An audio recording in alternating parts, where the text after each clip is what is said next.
programa Terceira Margem do Rio, em revista, um programa que valoriza a oração.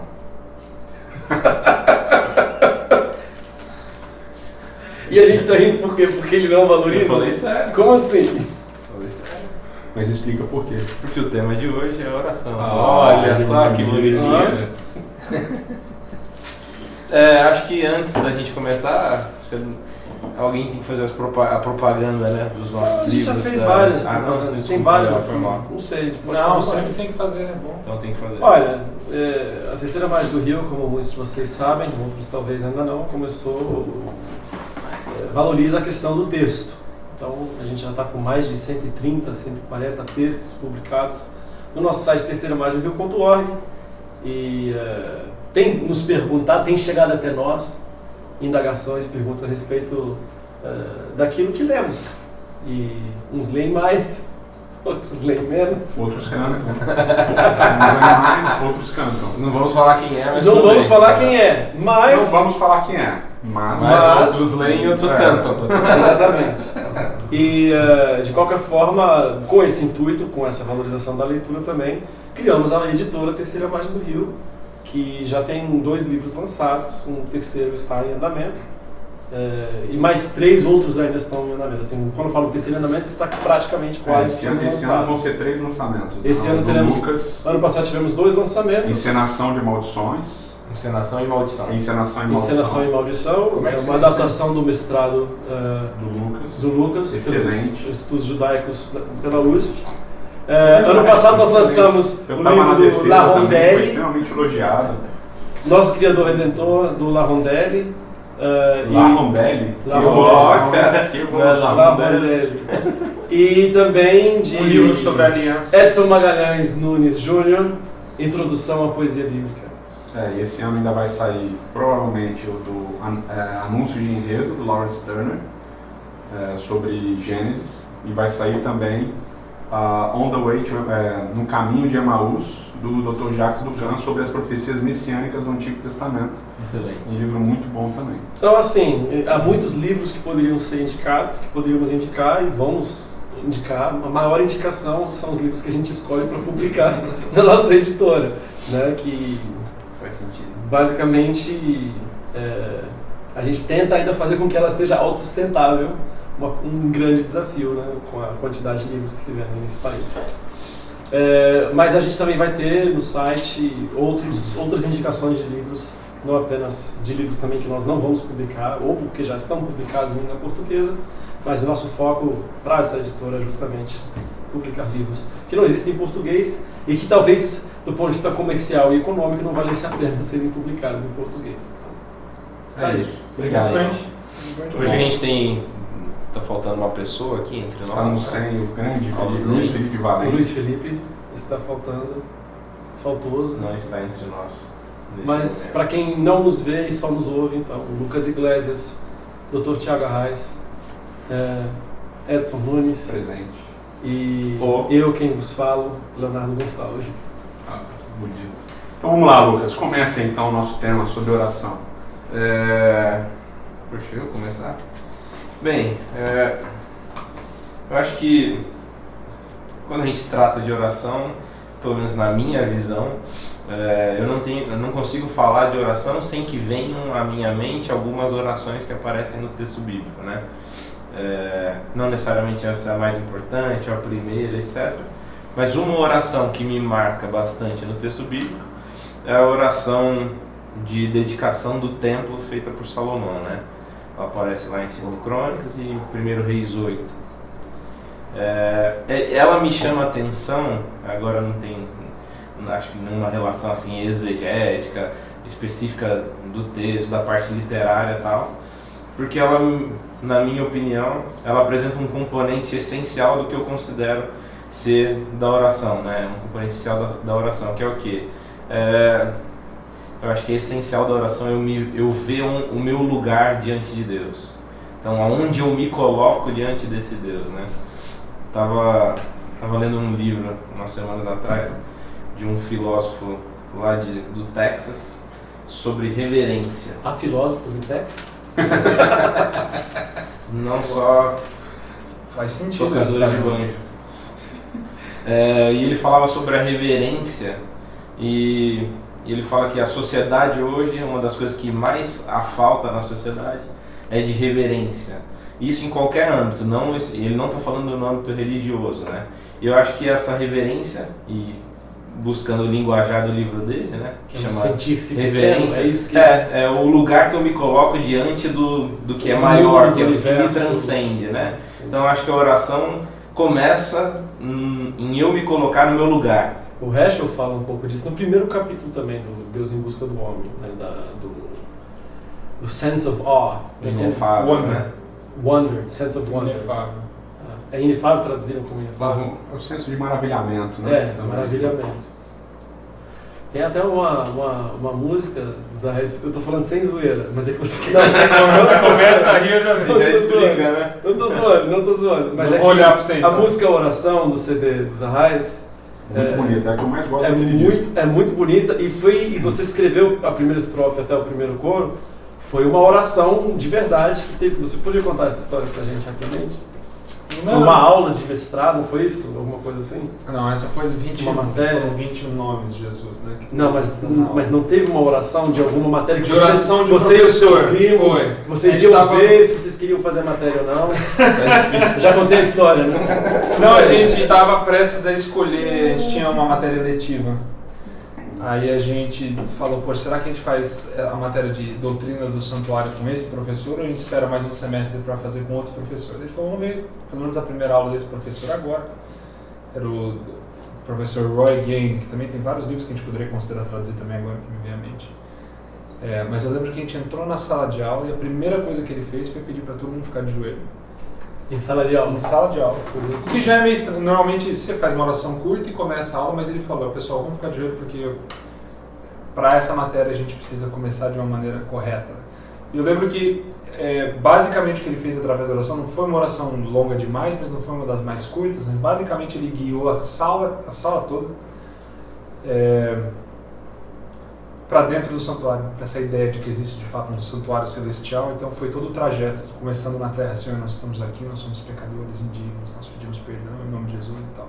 Daí veio, e aí foi o caminho que Jesus abriu. Exato, daí eu cheguei em casa tão maravilhado, né? Daí a gente falou, vamos fazer essa matéria com certeza, só por essa experiência da oração te dar esse acesso, né? Acho que parte de toda a dinâmica do priesthood, né, do sacerdócio no Antigo Testamento, essa questão de acesso, e a oração mais tarde na Bíblia vai ser articulada dessa maneira, né, o acesso, né, que agora a gente tem acesso a Deus. Então essa imagem, né, de trilhar o caminho que Jesus abriu até o trono, onde a graça flui como um rio, sempre foi um negócio que sempre apelou para mim, não só espiritualmente, mas artisticamente, uma ideia linda, né, você, de alguma forma, mesmo no mundo quebrado que a gente está, transcender essa realidade de uma forma humilde, reconhecendo o nosso lugar, mas se lembrando que através de Cristo a gente tem acesso.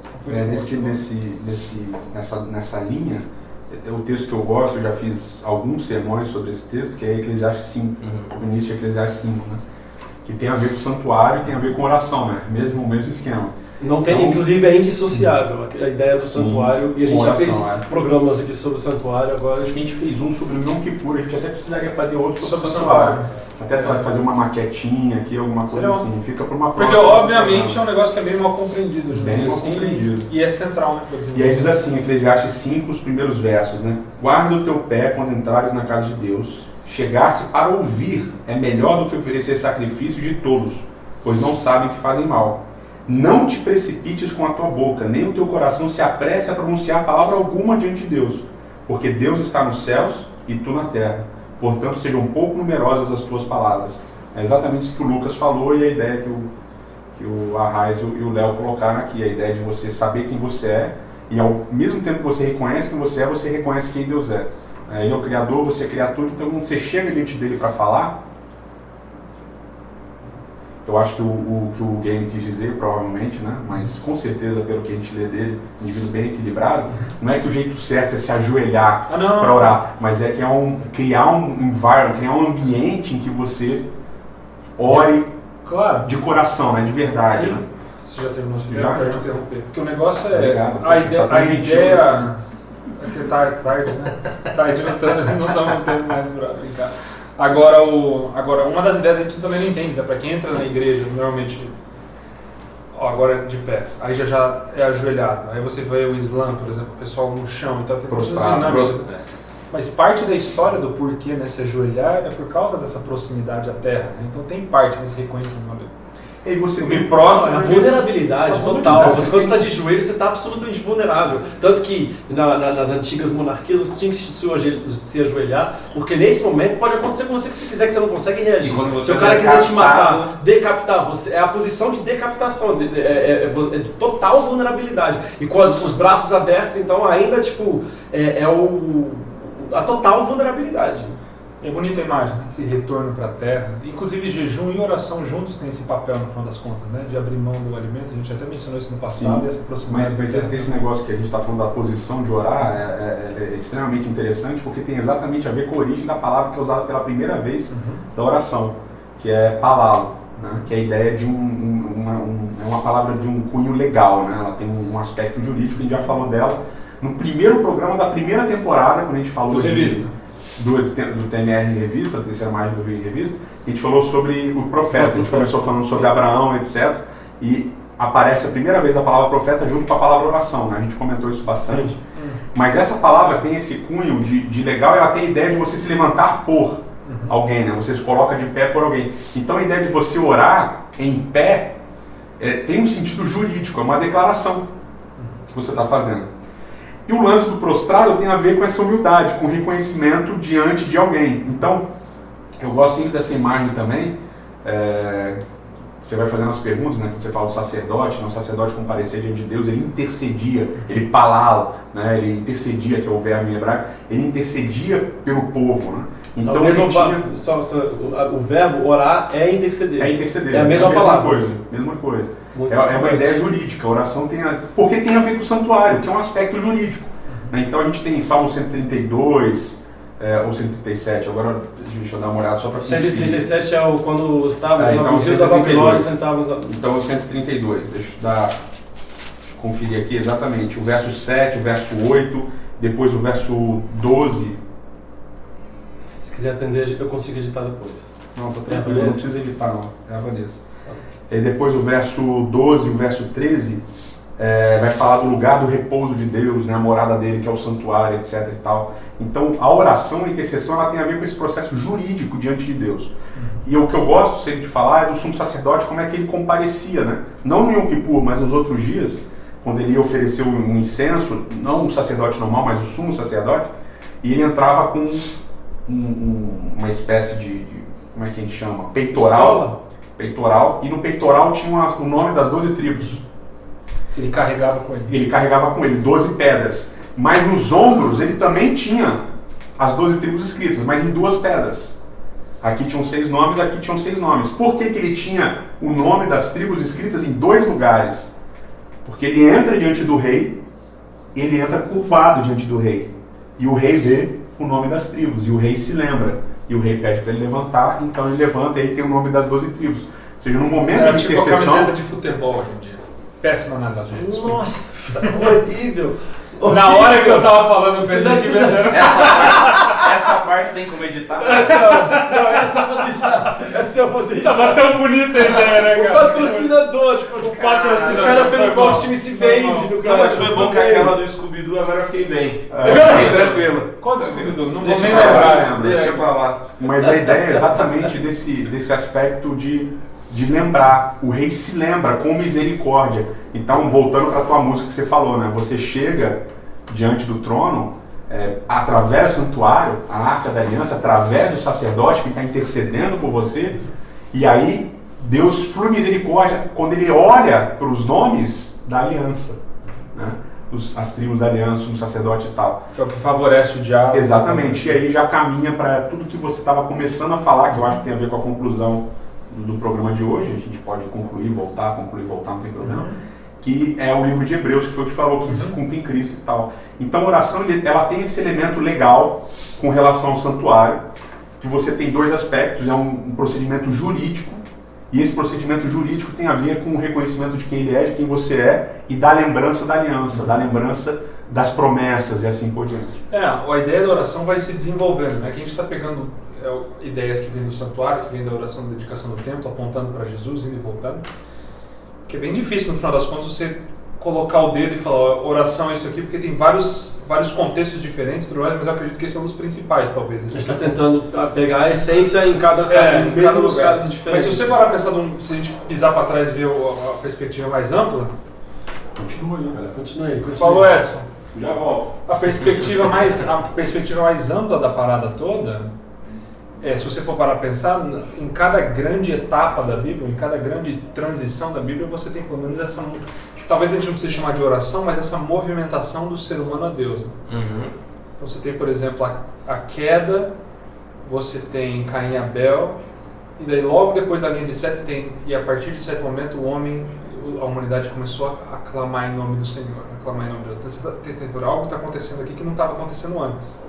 Aí vai se movimentando esse Não tinha problema de acesso no Éden, né? Era um acesso não tinha, agora tem, então algo é necessário para esse clamor ser ouvido e tudo mais. Aí você tem Enoque que anda com Deus, que dá esse senso de intimidade, você tem também as pessoas clamando e tudo mais.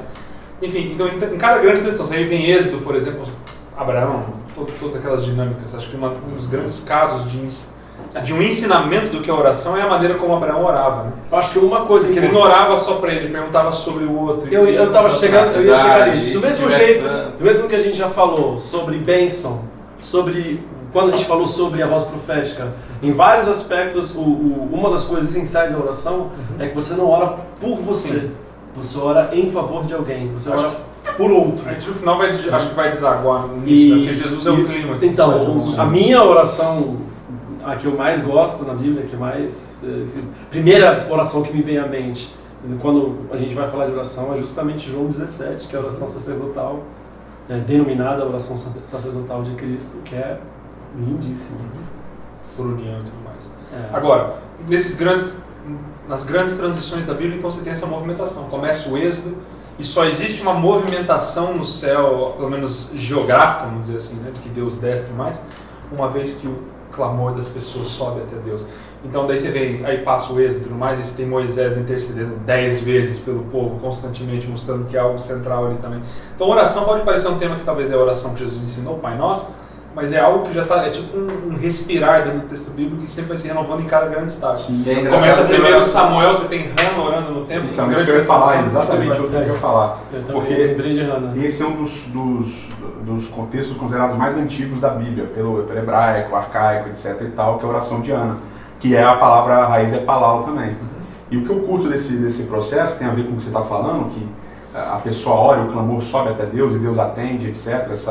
Essa relação é muito interessante e tal, mas o parêntese que eu queria fazer em relação à história de Ana é como ela ora, porque a gente também tem muita discussão em várias comunidades religiosas, né? Não só nas que a gente frequenta, mas em outras que a gente visita, sobre qual é o jeito certo de orar. E a gente vê aqui que Ana está diante do santuário e ela está orando de uma maneira que Eli, que é o sacerdote, fala assim, mano, essa mulher está bêbada, e ele chega e repreende Ana. Por como ela está orando, que provavelmente ela estava se mexendo, e tem até um salmo que fala da oração como, esqueci agora o número, mas que fala da oração como uma chama, né? Então na tradição judaica você tem exatamente essa ideia, não só, mas a chama, ela se mexe. Se mexe. Então na oração judaica, você vai numa sinagoga, as pessoas ficam um pouco boladas, porque você tem muito movimento para frente, para os lados e tal. Então é um processo interessante. Ela estava orando de uma maneira que chamou a atenção negativamente de outra pessoa. Mas, pelo que acontece aqui, é extremamente positivo no relacionamento dela com Deus. Sim. Né? Só para deixar claro, ou seja, essa repreensão de Eli, e é curioso porque ele repreende ela de uma maneira tão forte que ela fala assim, eu não sou filha de Belial. Eu não sou filha de Belial. E na sequência... Quem é chamado de filho de Belial são os filhos de Eli. Exatamente. Então essa relação Primeiro Samuel é um absurdo. Essa relação da repreensão em relação a como a pessoa ora, no texto bíblico é vista sempre de uma maneira negativa. Ou seja, a pessoa tem a liberdade... Então a preocupação em si já é estranha. Exatamente. Qual é o jeito certo? Não tem. Não, mas o que acontece é que tem os salmos imprecatórios, né? Sim, que são um absurdo, né? Salmo 137. Para hoje. Salmo 137, bendito. Esmaga a cabeça dos filhos dos meus inimigos, etc. E tal. Você fica... Filha da Babilônia. Babilônia é o quê? É quase um xingamento dentro de um salmo que está dentro da Bíblia. Está xingando de filho da Babilônia. Filha da Babilônia que has de É a ser prostituta, destruída. né? Exatamente. Eu tava querendo ser Você tá tentando ser o mais Bem embaixo. discreta, né? Filha da Babilônia, que hás de ser destruída. Bendito aquele que pegar os seus filhos e esmagar contra a parede. Mas de novo volta na questão da vulnerabilidade diante de Deus, né? Não só agora com quem ele é, mas eu me expondo, já que eu estou vulnerável mesmo, o que eu digo não vai mudar nada, né? Porque quem sou eu diante dele? Pô, você falou uma coisa interessante. Quando a gente ora, o que muda? Essa é a discussão. Essa é uma... Eu acho que a gente não pode falar da oração sem entrar nisso aí. Sem pelo menos não dar uma resposta a isso, mas sem mostrar a problemática. Mas a problemática nasce da seguinte, talvez, do segundo fenômeno religioso. Porque não é mandinga. Por que eu tô levantando? Porque não é mandinga. Não, Você ora, quando eu era algumas novo, coisas Deus só pode fazer se você ora. Quando entendeu? eu era Como novo, que é? e acho que essa experiência de muitos de nós, e muitos talvez das pessoas que estão ouvindo, você tem esse senso meio místico, né, do cristianismo, né, de que, olha, se eu orar 10 vezes ou 7 vezes, né, e se eu orar, me movimento. E se eu fazia isso muito quando eu era mais novo, porque essa era a maneira como a religião aparecia, isso que eles falavam pra gente fazer, você tem que orar tantas vezes para a questão dar certo. Então, no final, quando você vai crescendo e vai notando que a Bíblia não está bem clara sobre essa questão de quantas vezes, daí Jesus vem e deixa algumas coisas bem claras também. A questão é, no final das contas, bom, sabendo então que eu não preciso ficar orando 30 vezes por algum assunto, no final, para que serve a oração? Se eu não preciso me sacrificar através desse rito, vamos dizer assim, Ajoelhar no milho. o que muda? Então, o que me faz orar uma vez e não 10 vezes? Acho que essa no final é uma pergunta que a gente está querendo fazer. O que muda no final das contas? Então, o que muda? É tenso, né? É difícil. Porque eu não tem- lembro, você não, falou não, de e a- Êxodo, por exemplo, né? A gente está falando do paralelo de oração com intercessão, né? Eu lembro de Êxodo, em 32, quando Deus fala, ó, Moisés, vou destruir e vou fazer de você um povo. E daí ele fala, deixa-me fazer isso. Esse convite à intercessão, né, que Deus faz a Moisés. Para mim a ideia é meio assim, isso é o que eu vou fazer, a não ser que você interceda. E daí Moisés vem e fala, não, olha, o que os egípcios vão falar, você trouxe aqui pra gente morrer, etc, etc. E fala, Deus se arrependeu do que fez. E muda, né? No sentido mais, Muda. no sentido, Nesse não, as aspecto. intercessões de Moisés são chaves Sim. para mostrar que não tem essa de, não nada muda, Sim. não, várias coisas acontecem. Esse pra mim é um dos Que textos mais começam- lindos de tudo, de toda a Bíblia. 33, 34 de Êxodo, né? 32, 33. 32, 33. Cara, depois da bezerro de ouro. Exatamente. Agora, então não tem como a gente falar que não muda. Muitas coisas mudam através da oração, mas acho que o ponto mais incomum que a gente pode assumir em qualquer história é esse ponto de contato entre o divino e o ser humano. Né? De que Deus falou de Ana muda também. que- né? exato. Sim. Deus ele quer que aconteça esse tipo de relacionamento. E eu acho que isso é uma coisa que já foi falado, mas que a gente não pode Isaac. Sim. não pode exagerar na reiteração. É que É que não é mágico, existem- é que não é uma fórmula mágica. não é fórmula mágica, Essa não é a existe questão, eu fórmula. acho. E existem muitos casos diferentes. Por exemplo, se você quiser considerar até o cego Bartimeu, aquilo é uma oração, aquilo é uma súplica. Né? Jesus, filho de Davi, ele insiste. Ele insiste. Então tem casos na Bíblia também de persistência e de insistência e de até constrangimento e disso surtir o... Mas é importante também dizer isso, o que surte o resultado nunca é o formato, nunca é o que você está fazendo. Acho que essa talvez seja a parte mais importante da gente deixar claro. Não é porque ele repetiu que Jesus atendeu. Pode te dar atenção. Agora, a questão é que Daniel também diz muito sobre oração. Uma das maneiras de enxergar o livro de Daniel é a maneira como ele organiza orações. São 7 orações que são principais? Quantas são essas? E eu não lembro isso aí, cara. Eu lembro que são 6 ou 7 orações Bom, a chaves. liturgia dentro do na Igreja Católica é baseada nas orações, acho que nas orações dos primeiros capítulos dos Evangelhos. Tem o Magnificat, tem Sim. a oração de... Que é comparada à oração de Ana também. Exatamente. Agora, tem a oração da mãe de João Batista, que eu esqueci o nome agora. Gente. Isabel. Tem a oração de Maria. São as orações que vão organizar a liturgia. Enfim, é algo que está da ali, é Igreja algo Católica, que que é fato- muito bonito, muito bonito. Mas é difícil, é que a gente não quer também falar alguma coisa que seja categórica durante o programa, falar isso, porque realmente quando você... Acho que um dos propósitos do nosso programa da Terceira Margem Revista é tentar abrir a Bíblia e tratar ela da maneira como ela está se apresentando para a gente. Né? Então, quando a gente E ela reduz se a oração para uma... E ela se apresenta de maneira forma- multifacetada. É muito falsetado, tem horas que as pessoas oram e Deus não faz nada, tem horas que a pessoa ora e as coisas mudam, tem horas que você vê claramente Tem hora que as coisas mudam sem mim, que a hora que ninguém tem orado. Tem horas que as coisas, que a oração não tem nada a ver com Deus, é só pro cara entender, né, a necessidade dele. Às vezes a oração só muda Mesmo quem tá Abraão, orando. Abraão, quando ele ora por Sodoma e Gomorra, é um momento chave no texto. Desde até então, o cara só pensa nele, é toda hora ele, na preservação dele. E essa é uma das primeiras vezes que através da oração ele fala, mas e Sodoma? Então você vê que ele está cada vez mais passando a pensar como Deus e a considerar as outras nações e tudo mais. Então realmente não tem fórmula. O importante, acho que de tudo, é que a oração tem que acontecer. É um respirar da caminhada de fé e tudo mais, uma sensibilidade à voz de Deus. E aproveitando nessa questão de multifacetada, de você ter diversas maneiras e diversas circunstâncias, momentos em que a oração é feita e não há resposta, momentos em que a oração muda, né, como no caso de Moisés ou de Isaac, quando ora pela esposa, no caso de Ana, etc. e tal, a gente trabalhar também em 2 momentos específicos da oração, né? Que é o momento que a gente estava falando no início jurídico, e é o momento que você estava mencionando, que não sei se foi diretamente isso, mas a ideia do respirar, né? De você, de ser um movimento constante, né? Então algumas pessoas até perguntam assim, vocês não fazem oração no início do programa, ou no final, etc. Então a oração, ela não é ela não é só um momento específico, ela é um todo. Agora existe um momento específico da oração, e na minha modesta opinião, esse momento específico da oração é um momento jurídico.